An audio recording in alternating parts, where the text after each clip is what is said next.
2 years ago, we were blessed to have another Ghostbuster movie being made. That would be Ghostbusters Afterlife. Now we are blessed having the gang back together, and we didn't have to wait another 5 or 35 years or 32 years, depends how you measure time, for another Ghostbuster movie. Ghostbuster Empire is the new fourth installment of the franchise, back home in lovely New York City, with some familiar faces this time. We got Slimer, we got Mayor Dickless, Mayor Walter Peck, and the Firehouse. The cast now the cast from Afterlife are back. Now the Spangler family are taken from all the way from Oklahoma to the big city, and they're taking on the paranoid exterminators for Winston's new ghost trapping and research lab across the river in lovely New Jersey. That's until they run into a mysterious object, a primitive ghost trap, if you will, that's brought into Ray's occult bookstore that he is running right now.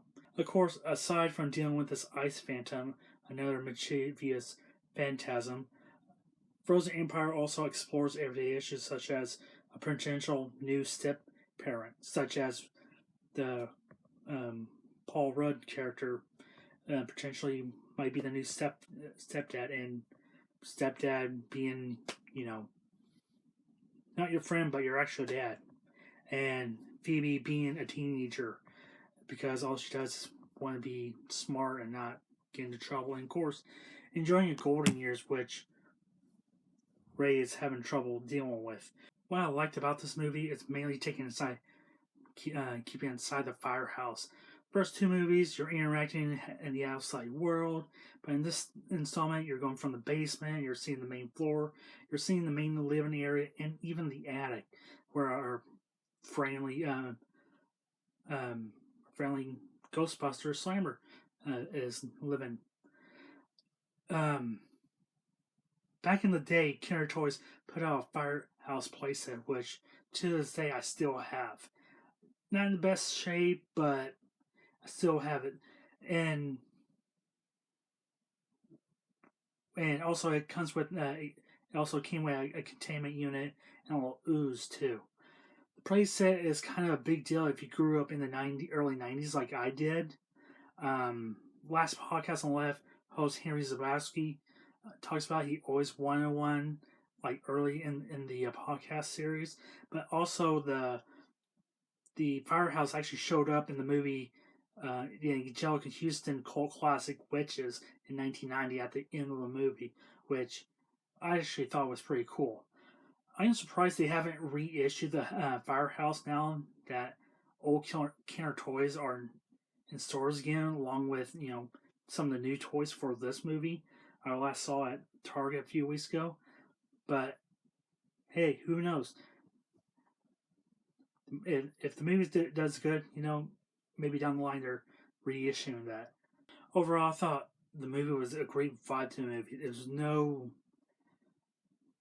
I didn't really had a good time watching it, if that makes any sense.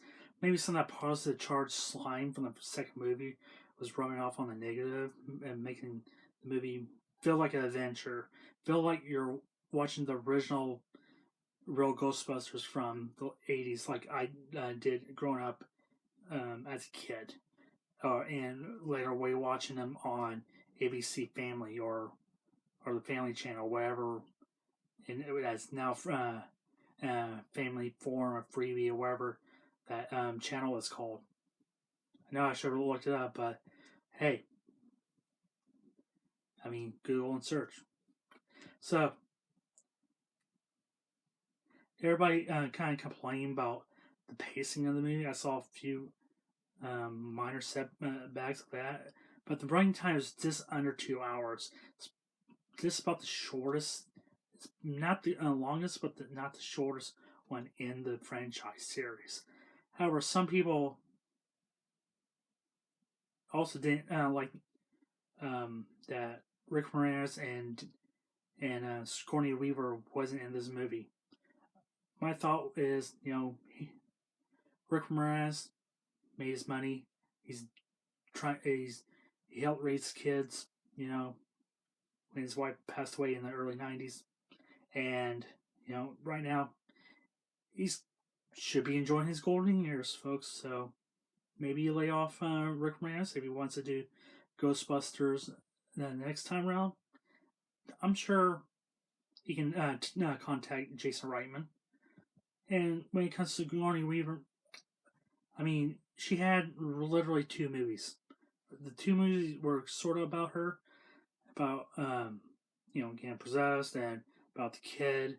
But this you're basically having like all the Ghostbusters back. So I don't know really why people complaining about that. But you got almost all the Ghostbusters back. You got the new Ghostbusters back, or I should say the new Ghostbusters. It's a Ghostbusters movie. It's my feeling is, as someone who lived through the 35 years or whatever it was, I'm not having a Ghostbusters movie. You really should be blessed. That's why I said this. You really should be. I feel extremely blessed and watching this movie. And also a nice little sentiment for Ian Reitman, who passed away during production. So basically, this movie is kind of directed by 2 people, but it was also written by the same 2 people. So it was meeting of the minds, as you say. So far, the box office total for the debut weekend is about $42, or $42. Can you imagine making a movie, a big $100 million, and only made $42? I meant it would say it's only so far it's only $42 million. Whew.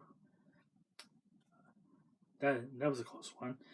This is kind of short of the Afterlife weekend first returns. This is all according to Variety Online right before I came and taped this. Even though the Godzilla and King Kong sequel is dropping Friday, or say, I guess now Thursday, but I have no doubt there's going to be a third installment. Corn is somewhat setting up the mid credits with the mini Stay Puffs. We're going to probably have another movie with our lovable sailor, Mr. Stay Puft, in the third movie. And of course, Phoebe going off to college, and Goober marrying Spangler's daughter. So, all I say is, as the old Chris Cisco and Ebert said, I give it 2 thumbs up. Go see it.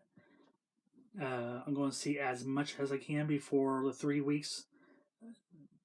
It's allowed 3 weeks to play, even maybe longer.